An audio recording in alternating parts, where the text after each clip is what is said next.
अस्सलाम वालेकुम, क्या हाल है गाइस। तो माशाल्लाह मिले बच्चों से। माशाल्लाह बच्चे बैठे हुए थे, स्कूल से आ गए थे बच्चे। तो हफ्सा भी खेल रही थी और सुबहान भी कार्टून देख रहा था। तो मैंने कहा चलें, अभी बच्चे खेल रहे हैं तो शाम का टाइम हो रहा था, खाना बनाना था।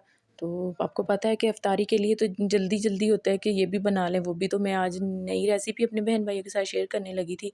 तो मैंने सालन बनाया था, आलू और पकोड़े का सालन। तो आप लोग सोचते होंगे ये कैसा लगता है, ये बहुत ही मज़े का लगता है सालन।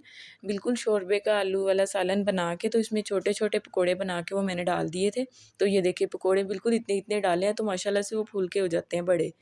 तो साथ ही हम बना रहे थे आज वेजिटेबल पकोड़े, तो बहुत ही मज़े के बनते हैं। ये मैंने नूडल्स बॉयल करके रख लिए हैं, शिमला मिर्च काट ली, आलू कद्दूकस कर लिया और बंद गोभी है। तो आलू को मैंने पानी में भिगो दिया था, खुश्क करके इनको फिर मैं निकाल के रख लिया। बेसन ले लिया साथ। तो ये मैंने लिए हैं जी लाल मिर्च और चाट मसाला, नमक, सूखा धनिया पिसा हुआ, तो चाइनीज़ सॉल्ट, और साथ ये नूडल्स का जो मसाला होता है, एक पैक मैंने लिया था नूडल्स का, उसको बॉयल कर लिया था। तो मसाला मैंने अलग से रख लिया था।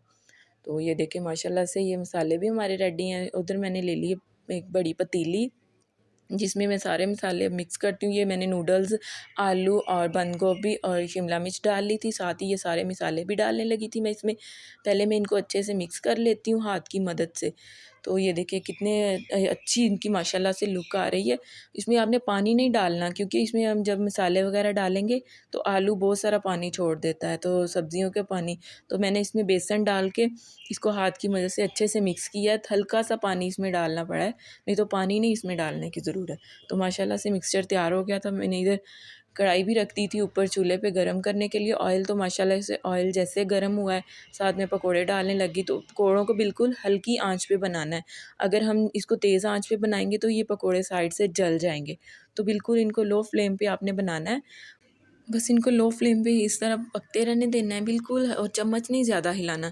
अगर चम्मच हिलाएंगे तो ये सब्जियां सारी जो है बिखर जाएंगी। भाई इनको हल्की आंच पे इस तरह छोड़ देना आपने। जब ये देखा हल्का सा इनका कलर चेंज हुआ है तो फिर इनको चम्मच की मदद से अच्छे से हिला लें। तो माशाल्लाह से पकोड़े हमारे तैयार हो गए हैं। और ये देखें, देखने में जितने मज़े के लग रहे हैं ना, और खाने में भी उतने ही मज़े के, बहुत ही टेस्टी बने थे और घर में सबको बहुत ज़्यादा पसंद आए। ये इतनी क्रिस्पी हैं क्योंकि मैं अफ्तारी से तकरीबन 15-20 मिनट पहले मैंने बना के रख लिए। तो अभी भी मैं इसको इस तरह कर रही थी, तोड़ रही थी, ये इतनी क्रिस्पी ना क्रंची थे, बहुत ही यमी बने हुए थे।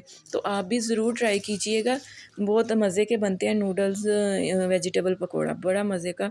तो आप, अगर आपको ये मेरी रेसिपी पसंद आए बहन भाइयों को, तो आप ज़रूर ट्राई कीजिएगा और मेरी वीडियो को लाइक करें, शेयर करें, मेरे चैनल को सब्सक्राइब करें।